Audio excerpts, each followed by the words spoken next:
বিসমিল্লাহির রহমানির রহিম। প্রিয় দেশবাসী, আসসালামু আলাইকুম। বিনা ভোটে ক্ষমতায় থাকার জন্য খুনি হাসিনা গত 15 বছরে হাজারো মানুষকে গুম, খুন, অপহরণ করেছে। হামলা চালিয়ে মিথ্যে মামলা দিয়ে লক্ষ লক্ষ মানুষকে করেছে ঘরছাড়া। রাজনৈতিক উদ্দেশ্য প্রণোদিত মামলায় হাজার হাজার মানুষকে বছরের পর বছর ধরে কারাগারেই জীবনের সোনালী সময়গুলো কাটাতে বাধ্য করেছে। খুনি হাসিনার অত্যাচার, নির্যাতনে, নিপীড়নে দেশের গণতান্ত্রিকামী মানুষ ক্ষুব্ধ, বিক্ষুব্ধ এবং এ কারণেই গণ আন্দোলনের মুখে খুনি হাসিনা পালানোর পর নির্যাতিত নিপীড়িতদের কারো কারো হয়তো আচরণে হয়তো বা ক্ষোভের মারাত্মক বহিঃপ্রকাশ ঘটেছে। প্রিয় দেশবাসী, গণহত্যাকারী খুনি হাসিনা পদত্যাগ করে পালানোর পর আমি তাৎক্ষণিকভাবে দেওয়া একটি বক্তব্যে সবার কাছে আহ্বান জানিয়ে বলেছিলাম, বিজয়ের কাছে পরাজিতরা নিরাপদ থাকলে বিজয়ের আনন্দ মহিমান্বিত হয়। তবে আমি খবর পেয়েছি দেশের কোনো কোনো জায়গায় কিছু কিছু অনাকাঙ্ক্ষিত ঘটনা ঘটেছে। এ প্রসঙ্গে আমি আবারও আপনাদের কাছে বিনীত আহ্বান রেখে বলতে চাই, ধর্মীয় কিংবা রাজনৈতিক কারণে কোনো ব্যক্তি বা গোষ্ঠীর প্রতি প্রতিশোধ কিংবা প্রতিহিংসা পরায়ণ হবেন না। বিশেষ করে সংখ্যালঘু জনগোষ্ঠী কোনোভাবেই যেন হেনস্থার শিকার না হন, সেটি নিশ্চিত করা আপনার, আমাদের সবার দায়িত্ব। কোনো ধর্মীয় উপাসনালয় ক্ষোভের বহিঃপ্রকাশ ঘটাবেন না। খুনি হাসিনা তার দলীয়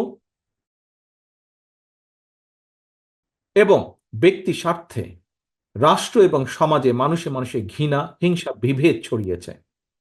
তবে আমার বক্তব্য স্পষ্ট, কাউকে সংখ্যালঘু হিসাবে বিবেচনা করার প্রয়োজন নেই। বাংলাদেশে মুসলমান, হিন্দু, বৌদ্ধ, খ্রিস্টান, বিশ্বাসী কিংবা অবিশ্বাসী কেউ সংখ্যালঘু নন। বরং আমাদের একটি পরিচয়, আমরা সকলে বাংলাদেশী। সুতরাং ব্যক্তি হিসাবে কারো প্রতি কোনো ক্ষোভ থাকলে প্রয়োজনে আইনগত পদক্ষেপ নিন, কিন্তু দয়া করে আপনারা কেউ নিজ হাতে আইন তুলে নেবেন না। অন্যকে নিরাপদ রাখুন, নিজেকেও নিরাপদ রাখুন। নিজের মহত্ব দিয়ে প্রমাণ করুন আপনি আওয়ামী লীগ নন, বরং আপনি একজন মানুষ। প্রিয় দেশবাসী, ভাই বোনেরা, আরেকটি বিষয়ে আমি আপনাদের দৃষ্টি আকর্ষণ করতে চাই।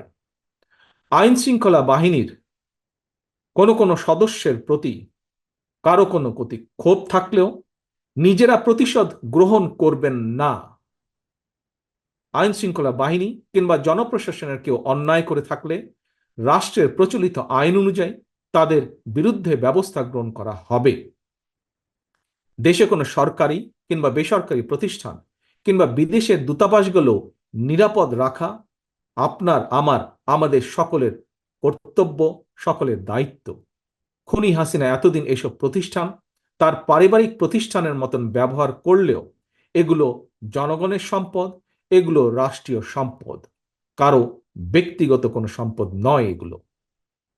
প্রিয় ভাই বোনেরা, প্রিয় দেশবাসী, সবশেষে আমি আবারও আপনাদের কাছে বলবো, কোনো অপশক্তি যাতে ছাত্র জনতার সফল বিপ্লবকে লক্ষ্যচ্যুত করার সুযোগ নিতে না পারে, এই জন্য আমাদের প্রত্যেকটি গণতান্ত্রিকামী প্রত্যেকটি মানুষকে অত্যন্ত সতর্ক এবং সজাগ থাকতে হবে। এটি এই মুহূর্তে বিএনপি সহ বাংলাদেশের পক্ষের প্রতিটি রাজনৈতিক দলের নেতা, কর্মী, সমর্থক, শুভাকাঙ্ক্ষীদের প্রতি আমার বিশেষ আহ্বান। আল্লাহ হাফেজ। বাংলাদেশ জিন্দাবাদ। বাংলাদেশ জাতীয়তাবাদী দল জিন্দাবাদ।